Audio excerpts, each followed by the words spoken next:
Donald Trump, se vencer a eleição dos Estados Unidos, poderá salvar Jair Bolsonaro da juristocracia tupiniquim? Mas aí você olha para quem venceu, Ricardo Nunes, elogiando muitíssimo e agradecendo como o responsável pela sua vitória, Tarcísio de Freitas, o governador, e talvez ambos deixando de lado Bolsonaro. Quem emerge desta eleição com muita força é o Centrão, e é preciso tomar muito cuidado com isso. Chegou o fim da disputa eleitoral de 2024 e nós tivemos os seguintes resultados. Partidos de extrema esquerda, como PT e PSOL, praticamente morreram. O que restou desses partidos foram apenas partes que precisam ser enterradas, provavelmente em 2026 e 2028. Tivemos a vitória da direita permitida, que é praticamente uma esquerda de banho tomado. Aquela que fede, mas nem tanto. Tivemos a vitória do sentimento de que o brasileiro anseia por mudança, mas que não será fácil e nem do dia para a noite. E, se perdemos nas urnas, nós perdemos de pé. Por fim, tivemos, entre aspas, a vitória do Bolsonaro, que, enquanto estiver do lado de Valdemar e Tarcísio, será aquela vitória. A vitória vencida de 4. De 4 para o sistema, esperando migalhas dos seus inimigos para, talvez, quem sabe, não ser preso. Como o professor Olavo de Carvalho mesmo disse, se Bolsonaro não mudar o seu jeito e suas estratégias, ele passará o resto da sua vida vivendo de esmola dos seus inimigos. É sobre isso que eu falarei nesse vídeo, seja muito bem-vindo ao canal. Eu sou o Pablo, se você gostar desse conteúdo, peço que deixe seu like, se inscreva no canal, compartilhe esse vídeo e, se quiser, deixe nos comentários o que você acha de tudo isso que está acontecendo no Brasil. Você acha que a direita venceu? A esquerda morreu? Quem venceu afinal? Comenta aí. Vamos começar com a análise do Constantino aqui e logo em seguida eu comento. Mas vou adiantando para vocês, tá? Qualquer pessoa de bom senso e que não seja apaixonado viu exatamente as mesmas coisas que aconteceram nessas eleições. O Centrão foi o principal vencedor.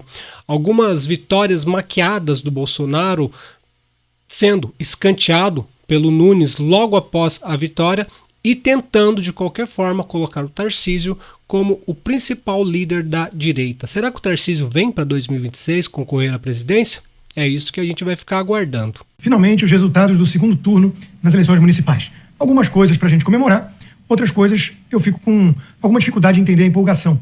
Só dá para entendê-la se for numa espécie de fla-flu, essa coisa de curral eleitoral, ou então chupa Marçal, sei lá o quê. Em primeiro lugar, né, São Paulo. A boa notícia é que o comunista invasor de propriedades não virou prefeito da cidade mais importante do país, não conseguiu seu primeiro emprego, digamos assim. Vamos festejar, claro. Mas aí você olha para quem venceu, Ricardo Nunes, elogiando muitíssimo e agradecendo como o responsável pela sua vitória, Tarcísio de Freitas, o governador, e talvez ambos deixando de lado Bolsonaro. Eu não sei. O que eu sei é que se o Alexandre de Moraes e o Gilberto Kassab ficaram muito felizes nesse domingo, eu não acho que haja motivo de sobra para patriotas estarem felizes. O Brasil hoje tem uma grande prioridade: restaurar a democracia, as liberdades. Nós temos presos políticos ainda, nós temos jornalistas cancelados e censurados. Então não há motivo para festejar quando o sistema está comemorando junto. O PSD do Kassab foi o grande vitorioso nessa disputa municipal com quase 900 prefeituras. Bolsonaro mostrou sua força, o bolsonarismo mostrou sua força com cabos eleitorais importantes, como o Nicolas também, entre outros, e podia ter sido muito pior, claro. Agora, não é para sair comemorando como se isso fosse uma grande virada. E aí começa, né, o papo de que, não, 2026, o Senado, tudo isso é importante. Claro que é importante. Mas nós vamos ficar mais 2 anos vendo o Gustavo Gaia ser perseguido como foi, ou o Marcel Van Hatten e tantos outros. Enfim, o Brasil tem coisas prementes. O Brasil tinha que parar para balanço. Tinha que impedir a continuidade desse absurdo todo, desse abuso de poder, desse arbítrio supremo. Nós temos o caso dos investigados, desembargadores, indo parar no Supremo. A gente lembra da cena do mecanismo. É no Supremo! Eles estão festejando. Nós temos o maníaco do parque sendo solto. É isto um país? Perguntaria Primo Levi. Então, tantas coisas absurdas. Agora, falando estritamente da política, né? Tá bom, eu entendo que existe aí uma disputa pelo espaço dentro da direita e que a turma ficou aliviada de não dar Marçal nem Boulos, né? Mas Bolsonaro, em que pese ser um cabo eleitoral ainda muito importante, ainda bem, né? Ele não levou em várias disputas importantes também. Por pouco, em Fortaleza, o André fez uma ótima campanha, mas perdeu. Bruno Engler, em Belo Horizonte, entre outros. O PT foi ainda pior, porque Lula não é um cabo eleitoral razoável. Ao contrário de Bolsonaro.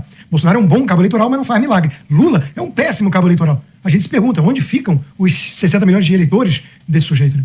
Mas, repito, se o sistema está feliz, se o Kassab está feliz, o Alexandre de Moraes está tranquilo, não há motivos para nós festejarmos. É uma vitória de pirro, aquela com sabor de derrota. Por fim, Cris Grêmio fez uma campanha gloriosa em Curitiba e não levou. Mas Curitiba não está na mão também de ameaças terríveis como seria o Boulos em São Paulo. O Paulo Eduardo Martins é o vice. E O Caiado está comemorando e já alfinetando o Bolsonaro em Goiás.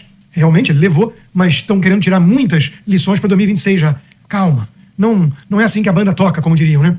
A turma que quer se classificar como direita permitida, achando que Bolsonaro é carta fora do baralho, eu acho que está se antecipando demais da conta. Bom, muita coisa a acompanhar ainda. O fato é que, se Alexandre de Moraes está feliz, eu estou triste. E, normalmente, vice-versa. Então, bolsonaristas que queiram comemorar São Paulo, fiquem à vontade. Nunes não é motivo para tanta alegria assim, não. O que eu fico pensando é o seguinte: qual é o motivo dessa perseguição e dos presos do 8 de janeiro estarem presos até hoje? Isso que mais me deixa tentando entender o que se passa na política. Para mim, os presos do 8 de janeiro é uma forma de dissuasão para impedir que o povo lute contra o sistema, dizendo claramente, se vocês tentarem, vocês vão ser presos e vão lá ficar mofando na cadeia. Muitas pessoas já estão falando em 2026. Tá bom, 2026, para quem está aqui fora, solto, passa num piscar de olhos. Mas para quem está preso, gente, o Brasil tem que parar, como o Rodrigo Constantino falou, o maníaco do parque vai ser solto. E as pessoas, mulher que escreveu de batom, perdeu o mané, está presa. Então, o Brasil teria que parar para balanço para ver o que está acontecendo. Mas quem vai fazer isso? As pessoas presas e os deputados, senadores, políticos só pensando em poder, só pensando em ganhar mais uma vez, só pensando em aumentar a sua base eleitoral. É a mostra de que eles estão pouco se lixando para o povo. As eleições são muito importantes, é lógico que é, mas eu fico pensando quanto demora cada dia daqueles presos do 8 de janeiro. Como eu já disse, 2016 está logo ali para nós, que estamos soltos com as nossas famílias, estamos tranquilos. Mas para quem está preso, não é logo ali. Se acontecer a desgraça deles ficarem presos até 2026, gente, serão 4 anos. 4 anos de uma vida que eles nunca mais irão recuperar. Voltando para as eleições, a direita bolsonarista está comemorando. Não, vencemos e querendo mostrar quem venceu. Não, gente, eu acho que não. Eu acho que Bolsonaro serviu mais uma vez ao Centrão. Não de forma talvez intencional, mas de uma forma que o Centrão usou dele. Como eu disse para vocês, o Centrão odeia o Bolsonaro, mas entende o seu poder político, o seu poder de carregar as massas. Então, eu te odeio, mas vem aqui porque eu sei que com você eu vou ganhar bastante. Assim que for possível trabalhar sem o Bolsonaro vai ser escanteado. Será ruim isso? Eu não sei se será ruim. Para ser sincero, eu gostaria muito que Valdemar, Kassab e Tarcísio desse um pé na bunda do Bolsonaro. E não é para mal, é para o bem. Porque quem sabe assim Bolsonaro acordaria e se aliaria novamente com pessoas boas, com Luiz Felipe de Orleans e Bragança, com Ricardo Salles, com pessoas que realmente querem o bem dele. Ele chegou a criar intriga até com o Nicolas. Ele criou intrigas até com o Gustavo Gaia.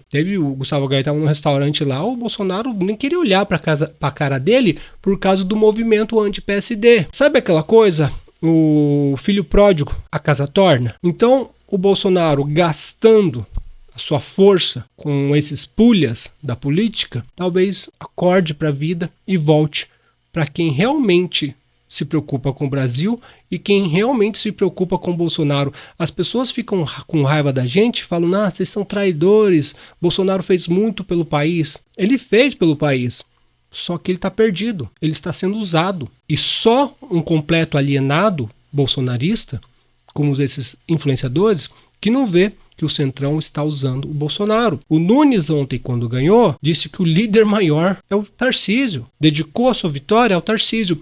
A única menção que o Nunes fez ao Bolsonaro não foi ao Bolsonaro diretamente, foi ao seu vice, o coronel lá, o major, e disse por causa da indicação do Bolsonaro, e não exatamente agradecendo a Bolsonaro. E olha, o pessoal bolsonarista alienado, fanático, está usando essa fala do Nunes como se ele estivesse apoiando o Bolsonaro ou dedicando a sua vitória ao Bolsonaro. Não foi. Vou mostrar para vocês. Quero agradecer também o meu companheiro de chapa, um herói, um verdadeiro herói, Coronel Melo Araújo.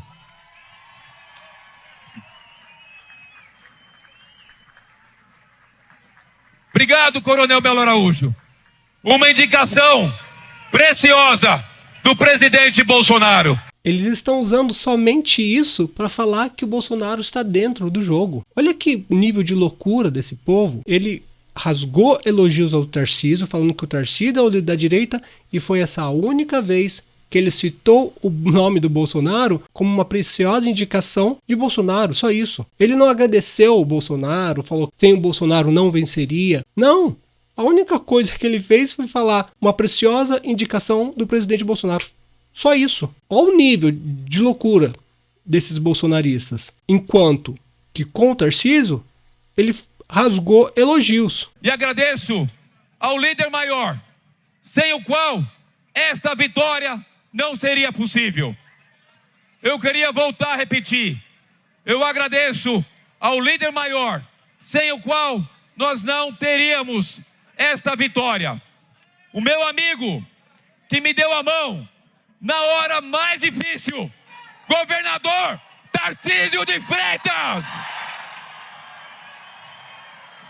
Ele fala isso, o líder maior, Tarcísio, e fala agradecer Melo Araújo, indicação do Bolsonaro. E todo mundo, falou o nome do Bolsonaro. Vê se isso não é uma cegueira ideológica, gente. Bolsonaro foi claramente escanteado aqui em São Paulo. Acabou o segundo turno, foi escanteado. Mas tem gente que está usando aquela fala do Nunes, em que ele fala indicação de Bolsonaro, para falar que não, que tá tudo certo. É muita loucura, gente. Muita loucura. Outra coisa aqui nesse vídeo do Nunes. Olha quem está do lado dele ali. Tá vendo aqui, ó, no cantinho? Sabe quem que é esse aqui? É o Kassab, cara. O Kassab hoje, segundo o próprio Bolsonaro, é um dos seus maiores inimigos. Na verdade, o Kassab e o Centrão é o maior inimigo do Brasil. É o maior inimigo da democracia. É o maior inimigo daqueles que estão presos. E quem que está nesse palco? O Bolsonaro não está ali. Quem está ali é o Nunes, o vice indicado pelo Bolsonaro, o Tarcísio e o Kassab. E tem gente que está contando vitória, falando que Bolsonaro venceu em São Paulo. Não, o Bolsonaro não venceu em São Paulo.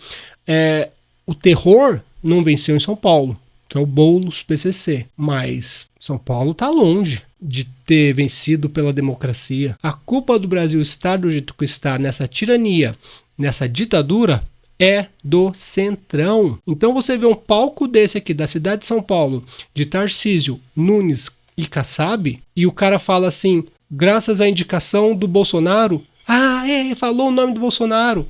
Isso é exatamente o que o Olavo de Carvalho falou. Vai viver da esmola dos seus inimigos. Essa foi a esmola que os bolsonaristas estão aceitando. Pois bem, aqui eu tô com o Ricardo Salles, que ele deu uma entrevista comentando para 2026, avisando que ele vai vir para senador em 2026. O que eu digo para vocês, infelizmente 2026 está ali para nós, mas para quem está preso é muito longe. Mas a gente tem que começar a pensar em mudar Senado, os deputados, para tentar mudar esse país. Caso contrário, a gente sabe, o presidente aqui no Brasil não manda nada. Quem manda nesse país são os deputados e senadores. Você fala, não, quem manda é o juiz do STF. Não, se nós tivermos senadores ficha limpa, sem rabo preso, quem manda é o Senado e os deputados. O que acontece é que, como que senadores corruptos, deputados corruptos, vão bater de frente com o ministro do STF, sendo que os caras podem prender você. Agora, se eleger pessoas que não têm ficha suja, daí o jogo começa a mudar. Que é o caso do Ricardo Salles. Eu sei que perseguições virão, mas dá para mudar. E eu acredito que em 2026 haverá uma mudança de cadeira tremenda no Senado e na Câmara dos Deputados. Salles, agora a gente já está de olho em 26. Entendo que a disputa pelo Senado em 2026 é a principal pauta, vejo eu. Entendo que o Brasil vai precisar se entender do ponto de vista da direita, do ponto de vista da escolha desses candidatos. Vejo que São Paulo tem um privilégio, né, de ter você, por exemplo, colocando seu nome à disposição, embora pareça cedo, mas entendo que é um caminho inevitável, ao lado de um nome como Eduardo Bolsonaro. Lembrando que são 2 vagas. É importante que o brasileiro entenda o seguinte: nós teremos 2 vagas para o Senado da eleição de 2026. E quem vota na direita, vota na direita. Não dá para, o cara vai votar no Ricardo Salles para o Senado e no Guilherme Boulos. Não é possível, é água e óleo. Então nós temos muitas chances em São Paulo de fazer uma votação especial, repito, com o Salles nessa disputa, e Brasil afora. Mas como é que a gente vai compor a direita agora, Salles? Como é que a gente vai enxergar essa direita após a eleição de ontem? Veja que o Centrão, né, Vitória, foi muito beneficiado pelo resultado das eleições. O PT certamente perdeu muita força, a esquerda perdeu muita força, mas quem emerge desta eleição com muita força é o Centrão, e é preciso tomar muito cuidado com isso. Por que eu digo isso? Porque o Centrão muitas vezes, aliás eu diria que no mais das vezes, serve de barriga de aluguel para candidatos de esquerda, né, candidatos do sistema, do esquema, né, que não querem se apresentar nos seus partidos originais, porque são partidos que têm o filme queimado, e aí eles se infiltram nos partidos do Centrão para se candidatar. Então esse é o primeiro cuidado que precisa ter daqui por diante. Segundo, que a direita, nesta questão especificamente de Senado 2026, como você bem colocou, são 2 vagas, e eu desde lá de trás tenho dito: o presidente Bolsonaro indicou o Eduardo, e acho que é um bom nome indicado, e eu vou para a segunda vaga. Por que eu saí do PL? Lembrando aos amigos que estão no... Só interrompendo aqui, ele falou que o presidente Bolsonaro indicou o Eduardo Bolsonaro. Cara, o Eduardo Bolsonaro não merece o Senado. O Eduardo Bolsonaro, ele vai ser igual o Flávio Bolsonaro. Não vai fazer nada. Vai ficar pondo vidinho na internet, se dizendo indignado, e não vai fazer absolutamente nada. Uma vaga do Ricardo Salles, mas se o povo de São Paulo tiver um pingo de inteligência, não vota no Eduardo Bolsonaro. O Eduardo Bolsonaro, para mim, é só mais um oportunista. Ele foi lá buscar o pendrive. Mentira. Foi assistir o jogo da Copa e arrumou a desculpa de pendrive enquanto o pessoal estava tomando chuva na porta dos quartéis, onde deveria ter sido dito para o povo ir embora para casa, que evitaria todas as prisões. Nos assistindo. Eu saí do PL justamente porque o Valdemar não me deixou ser candidato a prefeito, me negou a legenda, e para que isso não acontecesse novamente em 2026, eu migrei para o Partido Novo, que é um partido que inclusive fez várias boas prefeituras no estado de São Paulo, cresceu muito a quantidade de prefeitos e vereadores, é um partido que, segundo a Folha de São Paulo demonstrou numa pesquisa que fez, é o partido que tem mais votado consistentemente as pautas da direita, aquele que é mais coerente nos seus posicionamentos, é um partido limpo, um partido que teve problemas lá atrás com o Amoedo, é verdade, aquela turma do Amoedo mais esquerdinha, turma essa inclusive que tinha me expulsado do partido, mas depois o próprio Amoedo foi expulso e essa turma foi expurgada. Então nós teremos 2 vagas. Eu vou concorrer a uma delas, pelo Partido Novo. O Eduardo deve concorrer pelo PL. E se vier um terceiro, esse terceiro é que virá para atrapalhar. Que já desde lá de trás, já está muito claro, e a sociedade sabe, nossa turma também, que os 2 nomes que se lançaram e que têm consistência para isso somos nós 2. Eu faço uma defesa muito simples. Eu sou paulista, fui secretário de Estado mais de uma vez, deputado federal, ministro, conheço o nosso estado de São Paulo inteiro, né, e represento o verdadeiro espírito paulista. Portanto, vejo que no nosso estado de São Paulo é preciso ter uma representação. O estado de São Paulo paga a conta do Brasil, Vitória. Essa é uma coisa que a gente não diz muito, né, porque fica esse mimimi, assim, essa coisa dizendo, não pode falar. Não, nós temos que falar. São Paulo paga a conta do Brasil. E quem representa o estado de São Paulo e os paulistas são os senadores. Né? Você vê a forma como os estados de Norte e Nordeste ficam com a maioria dos recursos, sendo que a maior parte da arrecadação, da onde o recurso é gerado, é do estado de São Paulo. Isso não é nenhuma crítica à população daquelas regiões, é uma crítica à representação política daquela região, que faz uma série de malabarismo, e aí você vê os desvios de Codevasp, de Banco do Desenvolvimento de não sei da onde e tal, e também uma crítica aos políticos do Sul e do Sudeste, que não moralizam a coisa. Porque quem paga a conta, quem manda a maioria dos impostos, quem sustenta a máquina pública brasileira, que é o estado de São Paulo em primeiro lugar e depois alguns outros estados aqui do Centro-Oeste, do Sul e do Sudeste, tinham que fazer pressão para que, de maneira geral, o país como um todo respeitasse o dinheiro do contribuinte. E nós, como paulistas, eu como paulista, de uma família paulista já há muito tempo, fico absolutamente enojado quando eu vejo a postura de certos representantes políticos do Norte e do Nordeste que não respeitam sequer os seus próprios eleitores.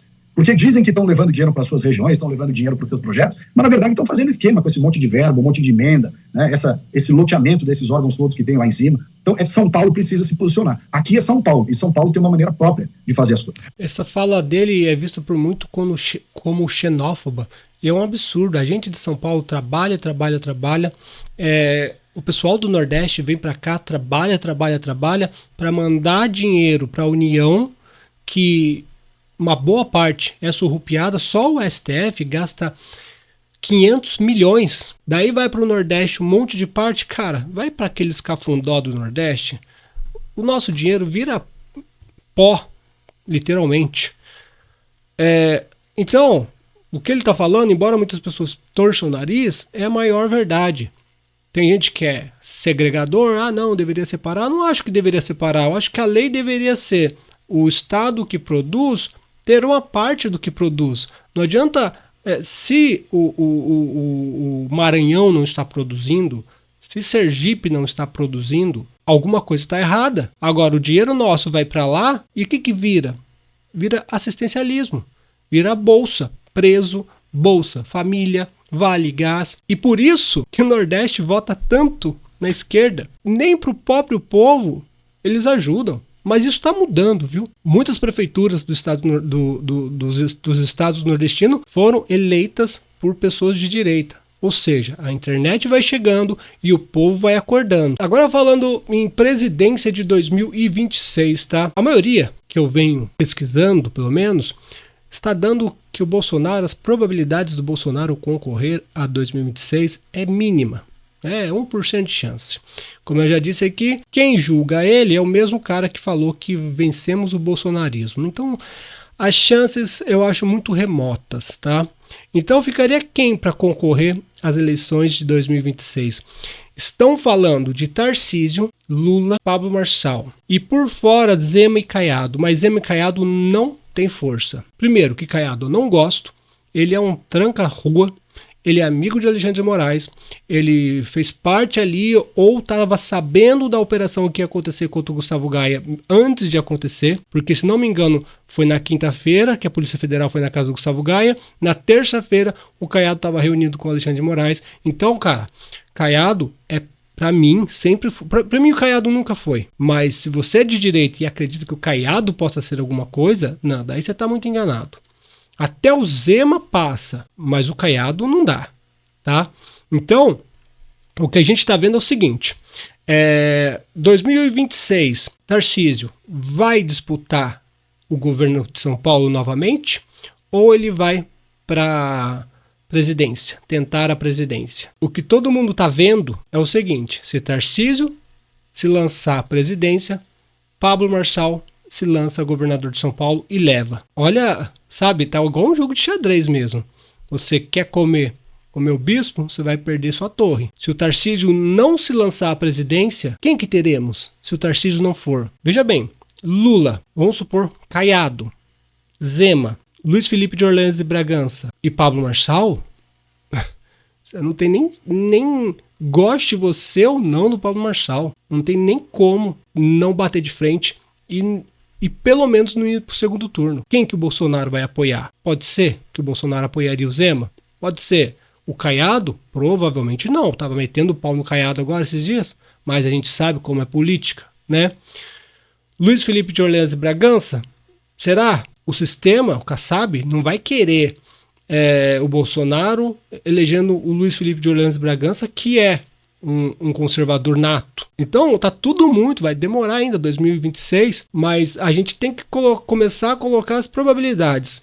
Bolsonaro inelegível, ele vai apoiar quem? Se o Tarcísio não for, Bolsonaro vai apoiar quem? E se o Pablo Marçal for, será que Bolsonaro apoiaria o Pablo Marçal? Nossa, olha, tem muito pano para manga. E a verdade é o seguinte, a gente tá na mão dos caras. Se o Tarcísio não concorrer em 2026 e o Bolsonaro estiver inelegível, quem que vai concorrer? Pensa bem, que coisa maluca. Agora, se o Tarcísio sai para pegar a presidência, o Pablo Marçal vem para governador de São Paulo e provavelmente vence. A não ser que a justiça deixe o Pablo Marçal inelegível. Daí é Luiz Felipe de Orleans e Bragança.